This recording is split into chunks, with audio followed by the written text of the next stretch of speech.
Right now, though, Dr Alex George is here for the first time since the death of his younger brother, who took his life earlier this year. He was only 19, and he's about to follow Alex into medical school as well. There he is. And thank you for coming in, especially for coming in. We're at a safe distance. All I want to do is give you the biggest hug, and of course we can't. How are you doing?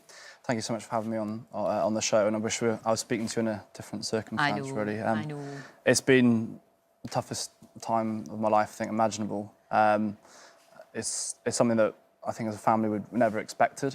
You know, we were so excited for Cleo. He was going to medical school. I'd had him up in Lewisham Hospital, and I was really proud to have him with me as work experience, and he loved it, you know, in A&E and the excitement of it. And I think we were all just looking forward to the future, to hopefully this pandemic coming to an end and all the positive things that would happen. And I mean, I was at a restaurant when I found out. I went out for some food with my friends, and I had a phone call from my dad, and I could tell from the call. I said, "What's happened? Who's passed away?" Because you could tell something bad had happened. And when he said it was clear, I think, you know, world kind of ended in that sense. You know, everything was.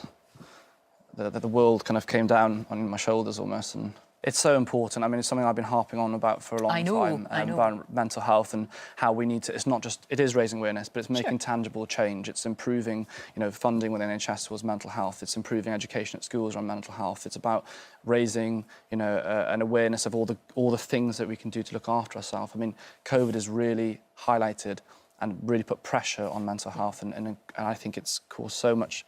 It's of course caused so much problem for people around the country, and you know, now more than ever we need to look after ourselves. We need to be kind. We need to take time. I mean, after Cleo passed, you know, I've taken time offline, off social media. I really did try and focus on me and my family. The basic things about, you know, exercising a little bit, spending time with your loved ones, decreasing kind of the stress and pressure on ourselves. It's so important, and you know, I'm really passionate moving forward that, you know, I have to live, you know, my life is before and after what's happened, and I realise that I'll never get over this. It's been 7 months, would you believe, since our Kate's husband, Derek Draper, was admitted to hospital with COVID-19. And although he's no longer in a coma, he does remain critically ill. That being said, Kate revealed over the weekend Derek uttered his first word in over 200 days. She joins me now, and this is, it's so good to see you. It really is. See you properly. See you properly. I know, not on the telly. We'll have to not look at each other because we'll start crying. I know, I'm trying. Yeah. Bittersweet, though. I mean, he did say a word, but the word must have just... It's awful, isn't it? So you don't want your husband to feel pain. You dread feel pain, and you didn't know what he was feeling. But yes, they said, we've got a word. They rang me and said, we've got a word. They were quite emotional as well. And the brilliant doctors and nurses and all the teams constantly talk to him like he can hear, which is the right thing to do throughout the whole thing that he's been in the coma. And they said, you know, we're going to move your leg, let us know if you're discomfort or pain. And he just suddenly went, pain. He said pain? Yeah. So there wasn't particularly a sound, it was a mouthing, but air, but it was very clear, and then I saw it again as well. See, that's the thing, that's what's so blinking hard, because you see that, and that's progress, which is fantastic, but at the same time, the word pain... You don't want it to be, that's the feeling. No, you don't. I suppose to try and take the positive, what it means is that, well, you don't want to think, oh my gosh, how often has he felt pain? Yeah. And not being able to say, that's the stuff of madness, isn't it? But then what it means is that he felt something, he heard that, and he was able to translate that to his lips to move. And that's got to be progress. I feel like this, I feel like it's the beginning of him emerging. Hopefully, but there's a long road ahead, right? Oh, of course, There's just such a long road and ahead. you can't put a time on it either. I remember seeing you, now it must have been just before Christmas, I think, just before December, and I was shocked when I saw you, Philip. You were tiny. You'd lost so much weight, and you didn't look like yourself. The sparkle was away. Yeah. And it was a hard time then, wasn't it?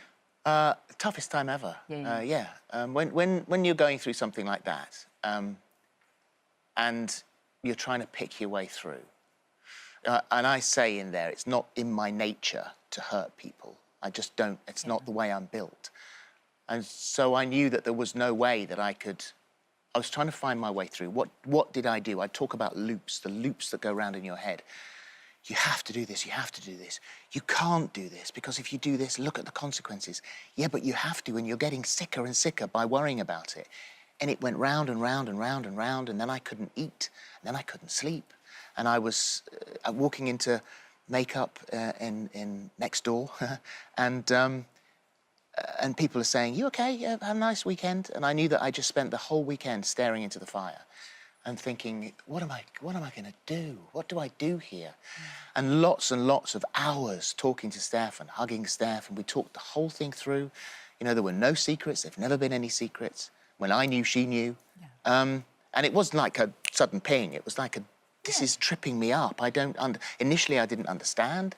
And so yeah, by the time I saw you... Oh, I was worried about you. I really was, because you were going through... There's a lot of nonsense in the press as well, a lot of noise in the press. Yeah. You know, about you, ridiculously, about you and Holly not getting on, which is like Well, when that bonkers. was happening, Holly and I couldn't have been closer, because I told her. You told her. And she knew, because she said to me ages ago, she said, "What's up? Are you okay? Just talk to me." Very intuitive. Yeah. Just talk to me. And I said, "Oh, I'm fine, I'm fine, I'm fine." And it was quite obvious to the people who worked. We're all in such a close environment. You know, we share crews. Everybody knows. And everyone knew there was something wrong. But when all of that in the papers, you know, we were in the middle of a feud. We couldn't have been closer because I told her. So she was helping me through. And I had a rock at home with Steph. I had a rock here with Holly. You know, so I thought... And that was... The trouble with that was that just made things worse. When you're seeing a guy in the papers that you don't recognise, and the one thing I've always wanted to do is to be fun to work with.